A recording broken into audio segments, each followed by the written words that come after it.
സ്നേഹമുള്ള സഹോദരന്മാരെ, പ്രിയമുള്ളവരെ, അല്പസമയം തിരുവഴുത്തിലെ ചില വാക്യങ്ങൾ നിങ്ങളെ അറിയിക്കുകയാണ്. കർത്താവായ യേശുക്രിസ്തുവിൻ്റെ സ്നേഹവും സമാധാനവും സന്തോഷവും നിങ്ങളുടെ ഹൃദയങ്ങളിൽ വർഷിക്കട്ടെ. നിങ്ങൾക്കത് വലിയ അനുഗ്രഹവുമായി തീരട്ടെ എന്ന പ്രാർത്ഥനയോടെ അല്പസമയം മാത്രം നിങ്ങളുടെ മുൻപിൽ നിന്നുകൊണ്ട് തിരുവചനത്തിലെ ചില ഭാഗം ഓർമ്മപ്പെടുത്തുന്നു.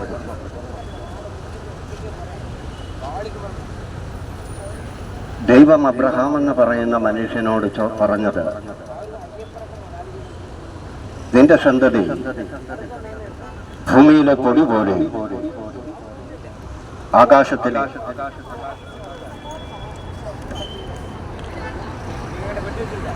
ഇപ്രകാരം പറഞ്ഞു.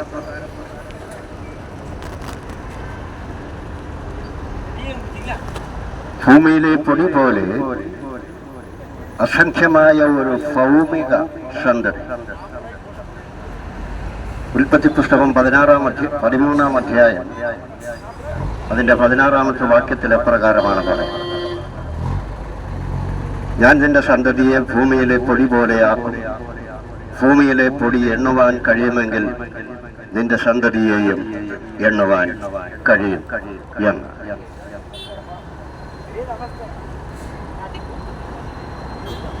ഒരു വലിയ സംഖ്യയാൽ ദൈവത്തിന് മാത്രമേ അറിയുവാൻ കഴിയുകയുള്ളൂ. ഭൂമിയിലെ പൊടിയെ ഒരുത്തർക്കും എണ്ണുവാൻ കഴിയുകയില്ല എന്നുള്ള യാഥാർത്ഥ്യം നമുക്കൊക്കെ അറിയാം. എന്നാൽ അതുപോലെ മനുഷ്യൻ ഇവിടെ ഒരു പിതാവിനാൽ സൃഷ്ടിക്കപ്പെടും എന്നിവിടെ നമുക്ക് കാണുവാൻ കഴിയും. രണ്ടാമതായി പറയുകയാണ്, ആകാശത്തിലെ നക്ഷത്രങ്ങൾ പോലെ അനന്തമായ ഒരാത്മീയ സന്തതിയും ദൈവം അബ്രഹാമിന് വാഗ്ദാനം ചെയ്തു. അനന്തമായ ഒരാത്മീയ സന്തതി, അതും അവസാനമില്ല. നക്ഷത്രങ്ങളെ ആർക്കെങ്കിലും എണ്ണിത്തീർക്കുവാൻ കഴിയുമോ? എണ്ണുവാൻ കഴിയും. അപ്പൊ ഭൗമിക സന്തതിയും ആത്മീയ സന്തതി ഇത് അവസാനിക്കാത്തതാണ് രണ്ടും. എന്നാൽ ആത്മീയ സന്തതിയെ സംബന്ധിച്ചിടത്തോളം അത് ദൈവത്തിന്റെ കൽപ്പനകളെ പ്രമാണിച്ചു ദൈവത്തെ അനുസരിച്ച് ജീവിക്കുന്ന ഒരു സന്തതിയെയാണ് ഇവിടെ ആത്മീയ സന്തതി എന്ന് പറയുന്നതും. ആകാശത്തിലെ നക്ഷത്രങ്ങൾ എപ്രകാരമാണ് ശോഭിച്ചു നിൽക്കുന്നത്, അപ്രകാരമായിരിക്കും ഈ ആത്മീയ സന്തതി. അതും എണ്ണുവാൻ ആർക്കും കഴിയുകയില്ല എന്നുള്ളത് യഥാർത്ഥ്യം തന്നെയാണ്. ആകാശത്തിലെ നക്ഷത്രങ്ങൾ പോലെ അനന്തമായ ഒരു ആത്മീയ സന്തതിയും ദൈവം അബ്രഹാമിന് വാഗ്ദത്തം ചെയ്തു.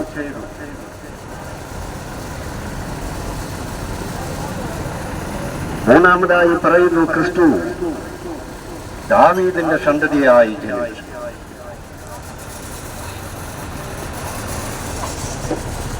റോമാലേഖനം 1 അധ്യായം അതിന്റെ 5 വാക്യം വായിക്കുമ്പോൾ, ജഡം സംബന്ധിച്ച് ദാവീദിന്റെ സന്തതിയിൽ നിന്ന് ജനിക്കുകയും മരിച്ചിട്ട് ഉയർത്തെഴുന്നേൽക്കയാൽ വിശുദ്ധിയുടെ ആത്മാവ് സംബന്ധിച്ച് ദൈവപുത്രൻ എന്ന് ശക്തിയോടെ നിർണയിക്കപ്പെടുകയും ചെയ്തിരിക്കുന്നു എന്നിവിടെ കാണുവാൻ കഴിയും. വിശുദ്ധിയെ സംബന്ധിച്ച ദൈവത്തിന്റെ പുത്രനാണ്. അപ്പോൾ വിശുദ്ധ ജീവിതം നയിക്കുന്ന ഓരോ മനുഷ്യനും ദൈവത്തിന്റെ പുത്രന്മാരും പുത്രിമാരുമാണ് എന്ന് നമുക്കിവിടെ കാണുവാൻ കഴിയും. അപ്പോൾ ദൈവത്തിന്റെ അവകാശങ്ങൾ ലഭിക്കുന്നത് ഈ പുത്രന്മാർക്കാണ് എന്നുള്ളത് യാഥാർത്ഥ്യം തന്നെയാണ്. ഇപ്പൊ നമുക്കുള്ള സമ്പത്ത് നമ്മൾ മറ്റൊരാളിന് വെറുതെ കൊടുക്കുകയില്ല. നമുക്ക് മക്കളുണ്ടെങ്കിൽ അവർക്ക് മാത്രമേ അത് കൊടുക്കുകയുള്ളൂ. അങ്ങനെയാണ് ദൈവവും പറഞ്ഞിരിക്കുന്നത്. ഇപ്പോൾ ദൈവത്തിന്റെ സമ്പത്തിന് അധികാരികളായിട്ടുള്ള ആത്മീയ സന്തതിയാണ്. അതവർക്ക് ലഭിക്കുകയും ചെയ്യും. അത് ദൈവം നൽകാമെന്ന് വാഗ്ദത്തവും ചെയ്തിരിക്കും.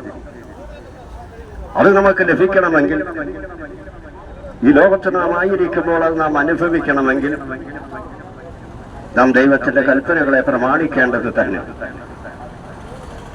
എന്നാൽ പ്രിയമുള്ളവരെ, ദൈവത്തിന്റെ അനുഗ്രഹത്തിൽ ഏറ്റവും വലുത് സ്നേഹമാണ്. സമാധാനവും സന്തോഷവും. അപ്പോൾ സ്നേഹമില്ല എങ്കിൽ ഒന്നുമില്ല എന്നുള്ളതാണ് സത്യം. ഇന്ന് നാം ലോകത്തേക്ക് നോക്കുമ്പോൾ സ്നേഹിക്കുന്നവർ വളരെ കുറവാണ്. അത് ചിലപ്പോൾ അവരുടെ ജീവിതത്തിന്റെ ചിലക്ക് കാരണമായിരിക്കും ഇതെല്ലാവരും കടന്നുപോയിക്കൊണ്ടിരിക്കുന്ന ജീവിത യാഥാർത്ഥ്യവും. അപ്പോൾ ദൈവത്തിന്റെ സമ്പത്താണ് ഈ ആത്മീയ സന്തതി എന്ന് പറയും. അതാണ് ക്രൂശിന്റെ മാർഗം, അല്ലെങ്കിൽ ക്രൂശിന്റെ വഴി. ക്രൂശിന്റെ വഴിയിൽ കൂടി പോകുന്നത് പുതിയ സൃഷ്ടിയാണ്. പുതിയ സൃഷ്ടിക്ക് മാത്രമേ ആ പാത പിന്തുടരുവാൻ കഴിയുകയുള്ളൂ. അത് കഷ്ടതയുണ്ട്, പ്രയാസങ്ങളുണ്ട്, അതികഠിനമായ ശോധന നിറഞ്ഞ ജീവിതം നമുക്ക് നേരിടേണ്ടി വരും. എന്നാൽ അതൊക്കെ അതിജീവിക്കുവാൻ തക്ക ദൈവശക്തി നമ്മളുടെ മേൽ ദൈവം പകരും. അതാണ് കൊരിന്ത്യർക്ക് എഴുതിയ ലേഖനത്തിൽ അപ്പോസ്തലനായ പൗലോസ് ശ്ലീഹ ഇപ്രകാരം പറയുന്നുണ്ട്: ക്രൂശിന്റെ വചനം നശിച്ചു പോകുന്നവർക്ക് ഭോഷത്വവും വിശ്വസിക്കുന്ന നമുക്കോ അത് ദൈവശക്തിയുമായി തീരും എന്ന്. അപ്പോൾ ദൈവത്തിന്റെ ശക്തി നമ്മളിൽ ഉണ്ടെങ്കിൽ ഒരു പ്രതികൂലവും നാം ഭയപ്പെടേണ്ട ആവശ്യമില്ല. അതിനെയൊക്കെയും നമുക്ക് അനുകൂലമാക്കി തരുവാൻ ദൈവത്തിന് കഴിയും. എത്ര വലിയ ശോധനയാണെങ്കിലും അതിനെ ലഘൂകരിക്കുവാനും അതിൽ നിന്നൊക്കെയും നമുക്ക് ആശ്വാസം നൽകുവാനും ദൈവത്തിന് കഴിയും. അതാണ് ആത്മീയ സന്തതി. അതാണ് ആകാശത്തിലെ നക്ഷത്രങ്ങൾ പോലെ മിന്നി തിളങ്ങി നിൽക്കുന്ന ആത്മീയ സന്തതി. ആ സന്തതിക്ക് ഇവിടെ മറ്റൊരു കാര്യം കൂടി ദൈവം പറഞ്ഞിരിക്കുന്നു. അതിതാണ് നമുക്ക് കാണുവാൻ കഴിയും. അനന്തമായ ദൈവത്തോട് കൂടെയുള്ള ജീവിതമാണ് അവർക്ക് ദൈവം മാറ്റിവെച്ചിരിക്കുന്നു. അത് അനന്തമാണ്, അവസാനമില്ലാത്തതാണ്. ഈ ലോകത്തിലെ പോലെ കഷ്ടതകളും പ്രയാസങ്ങളും ബുദ്ധിമുട്ടുകളും ഒന്നുമില്ലാത്തതാണ് ദൈവത്തോടു കൂടെയുള്ള അനന്തമായ ജീവിതം. അവിടേക്ക് നാം പ്രവേശിക്കണമെങ്കിൽ പ്രിയമുള്ളവരെ, ഈ ഭൂമിയിലായിരിക്കുമ്പോൾ നാം കഷ്ടതകൾ അനുഭവിക്കേണ്ടി വരും. അനേക രോഗങ്ങളെ നേരിടേണ്ടി വരും. ദാരിദ്ര്യം അനുഭവിക്കേണ്ടി വരും. എന്നാൽ അവിടെയൊക്കെയും യേശുക്രിസ്തുവിൽ നമുക്കുള്ള വിശ്വാസം നമ്മെ രക്ഷിക്കുക തന്നെ ചെയ്യും എന്ന് തിരുവചനം നമ്മെ പഠിപ്പിക്കുന്നുണ്ട്. കാരണം വൈദ്യന്മാരാൽ മാറാത്ത രോഗവുമായി മാതാപിതാക്കൾ അവരുടെ മക്കളുമായി യേശുവിന്റെ അടുത്ത് ചെന്ന് യേശുവിനോട് പറഞ്ഞു, നിന്റെ ശിഷ്യന്മാർക്ക് പോലും ഇവനെ സൗഖ്യമാക്കുവാൻ കഴിയുന്നില്ല. അങ്ങനെ യേശുവിന്റെ അടുത്ത് ആ ശിഷ്യന്മാർക്ക് സൗഖ്യമാക്കുവാൻ കഴിയാത്ത ആ മനുഷ്യനെ കൊണ്ടു ചെന്നപ്പോൾ യേശു അവനെ സൗഖ്യമാക്കി അവർക്ക് നൽകുവാൻ ഇടയായി. നമ്മുടെ ജീവിതത്തിൽ നാം അനേക കഷ്ടതകളും പ്രതികൂലങ്ങളും അനുഭവിക്കുന്നുവെങ്കിലും യേശുക്രിസ്തുവിലുള്ള വിശ്വാസവും ക്രിസ്തുവിന്റെ അടുത്തേക്കുള്ള നമ്മുടെ യാത്രയും നമ്മെ ഒരിക്കലും പരാജയപ്പെടുത്തുകയില്ല, നമ്മെ സഹായിക്കും, നമ്മളെ ആശ്വസിപ്പിക്കുകയും ചെയ്യും.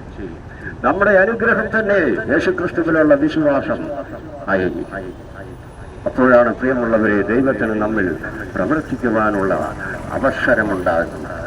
ആ അവസരത്തിൽ ദൈവം നമ്മെ സഹായിക്കും, നമ്മെ അനുഗ്രഹിക്കും. അതിനുവേണ്ടിയാണ് മനുഷ്യവർഗത്തിന്റെ മുഴുവൻ ആത്മാവിന്റെയും രക്ഷയ്ക്ക് വേണ്ടി 2000 വർഷങ്ങൾക്ക് മുൻപ് കാൽവരിയിൽ 2 കള്ളന്മാരുടെ മധ്യത്തിൽ യേശു ക്രൂശിക്കപ്പെട്ടത്. യേശു മരിച്ചു, അടക്കപ്പെട്ടു, 3-ാം നാൾ ഉയർത്തെഴുന്നേറ്റ് സ്വർഗത്തിലേക്ക് കരേറിപ്പോയി. യേശു പറഞ്ഞു, ഞാൻ വീണ്ടും വരും. എന്നിൽ വിശ്വസിച്ച് മരിച്ചവരും എന്നിൽ വിശ്വസിച്ച് ജീവിച്ചിരിക്കുന്നവരെയും ചേർത്ത് കൊണ്ടുപോകുവാൻ കർത്താവ് വരാറായി. പ്രിയമുള്ളവരെ, അതിന്റെ എല്ലാ സാധ്യതകളും ഇന്ന് നാം പത്രങ്ങളും അതുപോലെ തന്നെ മറ്റു മീഡിയകളെയൊക്കെ നോക്കുമ്പോൾ നമുക്ക് കാണുവാൻ കഴിയും. ജാതി ജാതിയോടും രാജ്യം രാജ്യത്തോടും യുദ്ധങ്ങളും യുദ്ധശ്രുതികളും ക്ഷാമം ഭൂകമ്പവും ഇതെല്ലാം ഇന്ന് സംഭവിച്ചു കൊണ്ടിരിക്കുമ്പോൾ കർത്താവായ യേശുക്രിസ്തുവിന്റെ വരവടുത്തിരിക്കുന്നു എന്നുള്ളത് നാം വിസ്മരിച്ചു കളയരുത്. നമ്മുടെ ഓരോരുത്തരുടെ ആത്മാവിന്റെ രക്ഷയ്ക്ക് വേണ്ടി സ്വന്തം ജീവൻ യാഗമായി അർപ്പിച്ച യേശുവിനെ നമ്മുടെ ഹൃദയത്തിൽ രക്ഷകനും കർത്താവുമായി സ്വീകരിക്കണമേ എന്ന പ്രാർത്ഥനയോടും അപേക്ഷയോടും കൂടി ഞാൻ എൻ്റെ വാക്കുകൾ ഇവിടെ അവസാനിപ്പിക്കുമ്പോൾ കർത്താവ് നിങ്ങളെ ധാരാളമായി അനുഗ്രഹിക്കട്ടെ. നിങ്ങളുടെ ആവശ്യങ്ങളുടെ മേലൊക്കെയും ദൈവം പ്രവർത്തിക്കട്ടെ എന്ന പ്രാർത്ഥനയോടെ